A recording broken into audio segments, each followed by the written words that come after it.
And when we started this group, this guy stepped up. I think last minute, can you come and talk to us? He said yes, and he's always been there. It's a gentleman called Aidan Atkins, the gentleman sitting over here. He's a peer support leader, campaigner, and patient advocate. Aidan Atkins has been a tireless force for good in prostate cancer support, awareness, and equity.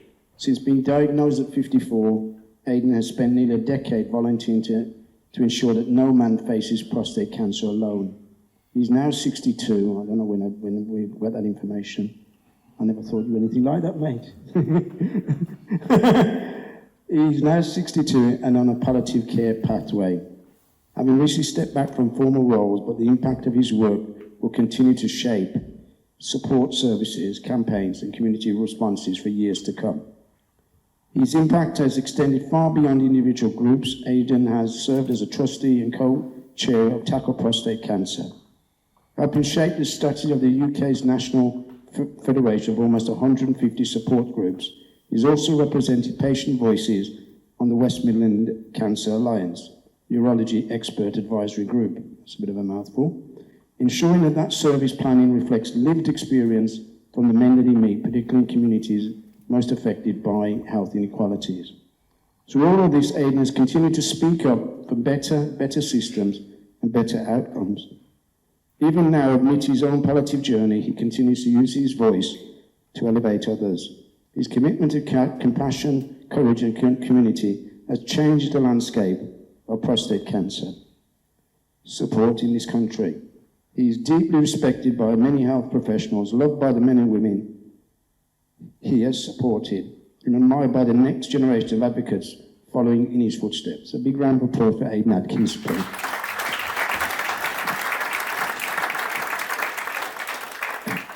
Crikey, that sounds like a eulogy. Yeah. So I've got a few slides that are probably going to reiterate what Derek said. Then I'm going to talk about screening for prostate cancer, because today was a very important day, I hope. And then talk about men giving other men support when they're diagnosed with prostate cancer. So this is my story, diagnosed in November 2015 as a result of a routine work medical, which included a PSA blood test. No symptoms, I was 53, no family history, I am white. I was fit, no comorbidities, in other words, nothing else was wrong with me. In fact, I'd only ever had 2 days off sick until then. And we don't know what causes prostate cancer, but we do know that some men are more at risk than others. So I then started volunteering for various charities. And this is me at the Houses of Parliament. I always have to point out that I am to the left of James Cleverly in this photo as well. And there we have David Lammy, two brothers who have prostate cancer. Josh Barbadine just become the president of the Lib Dems. So this is showing cross-party support for what needs to be put in place, screening for prostate cancer. Oliver Kemp, the CEO of Prostate Cancer Research, and we have Rupert here tonight from Prostate Cancer Research, who will be talking later. And Sir Steve McQueen, does anybody know Sir Steve McQueen? It's not the guy from The Great Escape. Oscar-winning, lovely man, Oscar-winning film director, got the Oscar for 12 Years a Slave, more recently the wonderful film Blitz, well worth a look at. And his father died from prostate cancer. So myself and Sir Steve were the two patients that were talking about it. So I am 1 in 8, and the other guys, apart from Oliver, are 1 in 4. Now my brother is also 1 in 4 because he has, a family member who has prostate cancer. So some men are more at risk than others. So that was my diagnosis. As a patient advocate, I was also part of co-writing this paper, which is a global paper called The Contemporary Management of Prostate Cancer.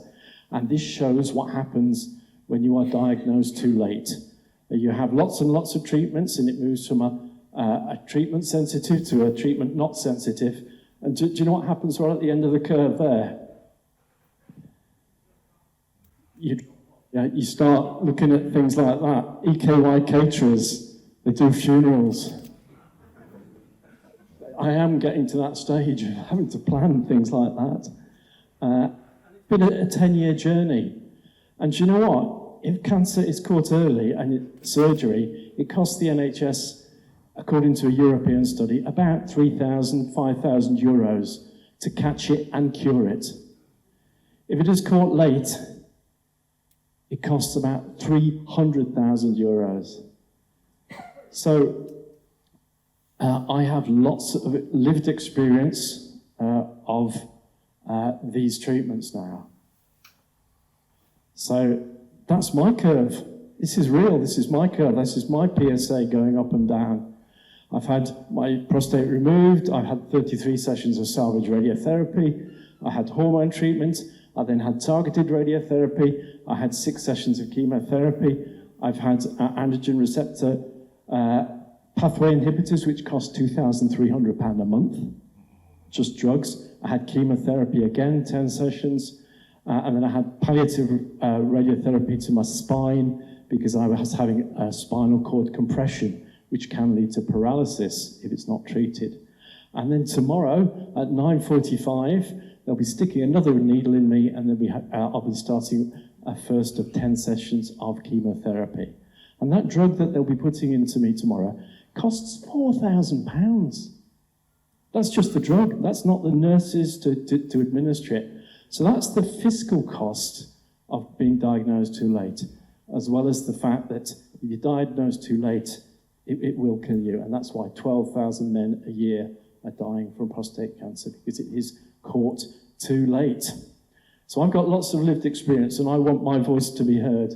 So one of the things I do is awareness talks. We'll hear from Alf later, and we've got Terry here as well. And I've done them around Birmingham in many areas. So back a bit. I don't know why I keep pointing at the screen. That's where the receiver is. I've visited 48 different corporations and government entities, either online, including the smelliest one was Coalsill Sewage Treatment Works. The weirdest one was the MOD Submarine Delivery Agency. And a very odd one was the Parliamentary and Diplomatic Protection Metropolitan Police. We won't talk much about Metropolitan Police.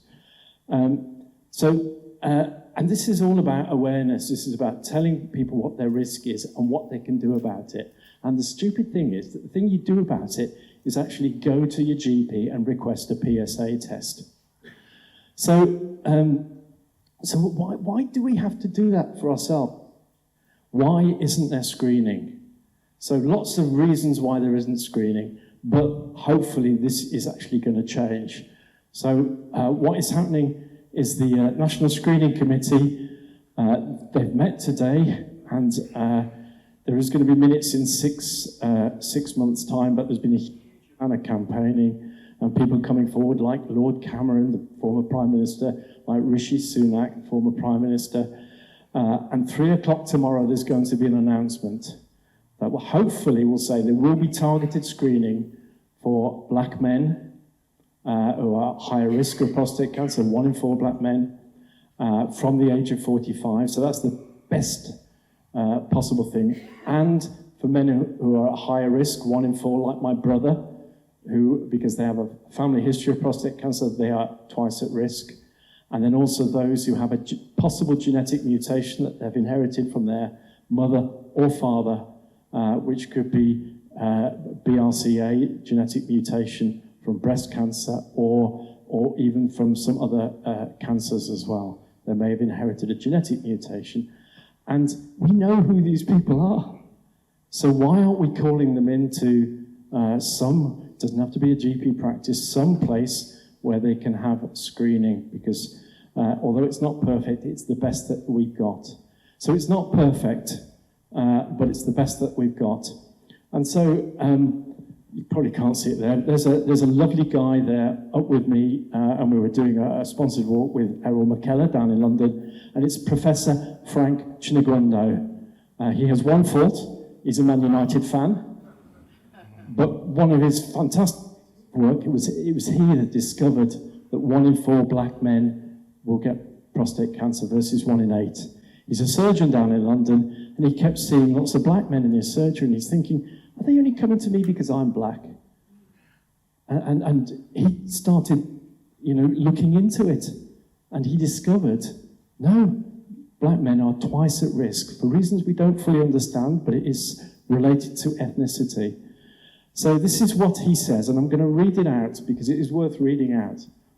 And this is a letter to the Times, and it was in response to the Times putting an article out saying, screening, yeah, not very good idea. And he said, "Sir, if the National Screening Committee fails to recommend the introduction of a targeted screening programme for men at the highest risk of prostate cancer, they will have made a grave and inequitable mistake. Screening every man for prostate cancer isn't as helpful as it sounds," October the 18th. So that was the article he was responding to.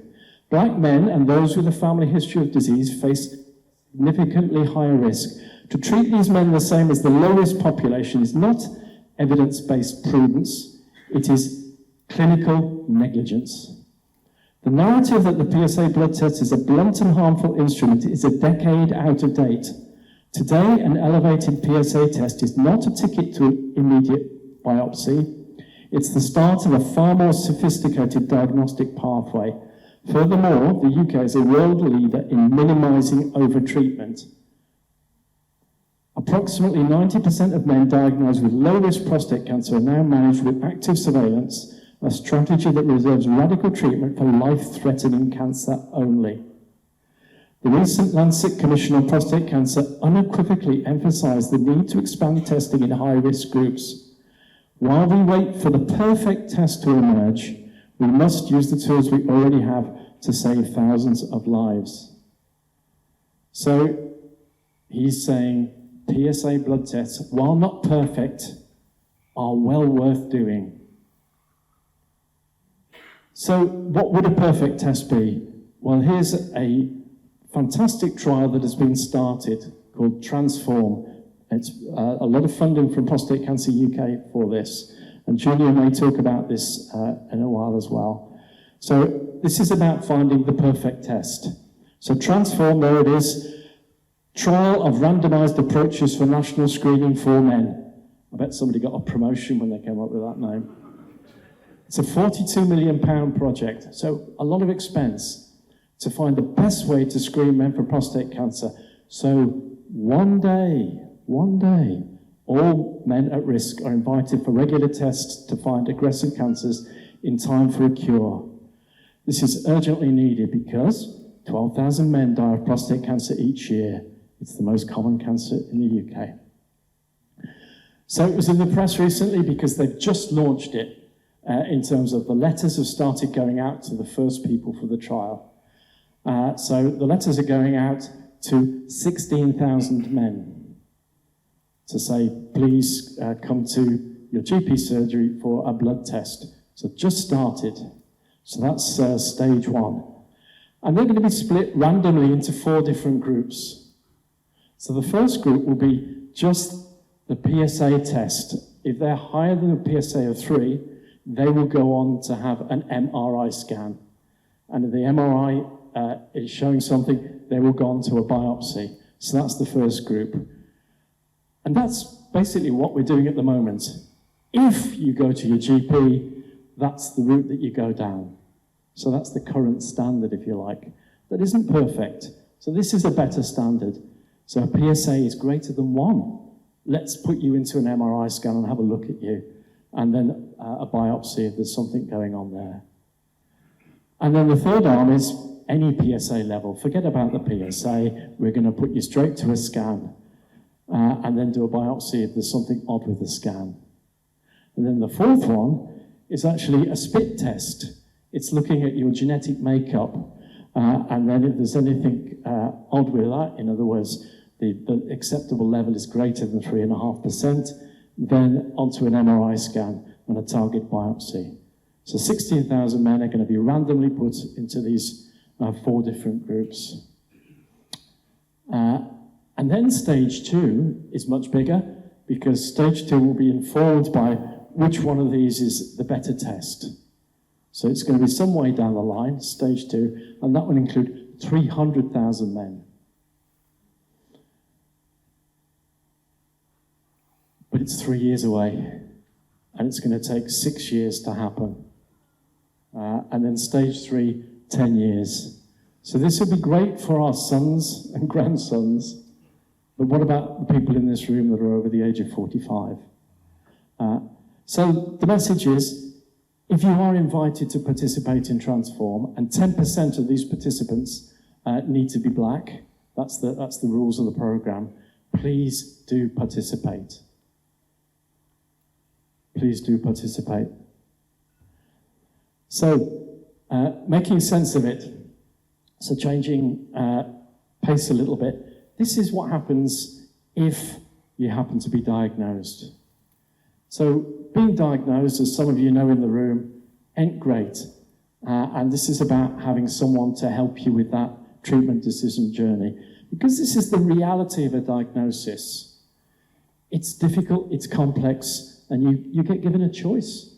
You know, what treatment would you like? Would you like surgery? Would you like radiotherapy? Or in some men with a low risk, don't have any treatment at all. It's called active surveillance. And I'm originally an engineer. So I didn't know the difference between an oncologist, a radiologist, a radiographer, or a urologist. So you have to learn all these different words, all these different things. So it is complex. You know, you're not choosing a holiday or buying a fridge. So this is about working with a man who's been there, who's got the T-shirt, if you like. And why is this important? So every year they do a study of the people that have been diagnosed with prostate cancer. It takes about a year to come out with that. But they noticed that there's a difference when you look at ethnicity, that between the age of 55 and 74, the patient who's been diagnosed with prostate cancer, 80% of white men take radical treatment, and yet it's only 74% of black men. So what on earth is going on there? And then social deprivation, the most deprived areas, only 63% of them take radical treatment.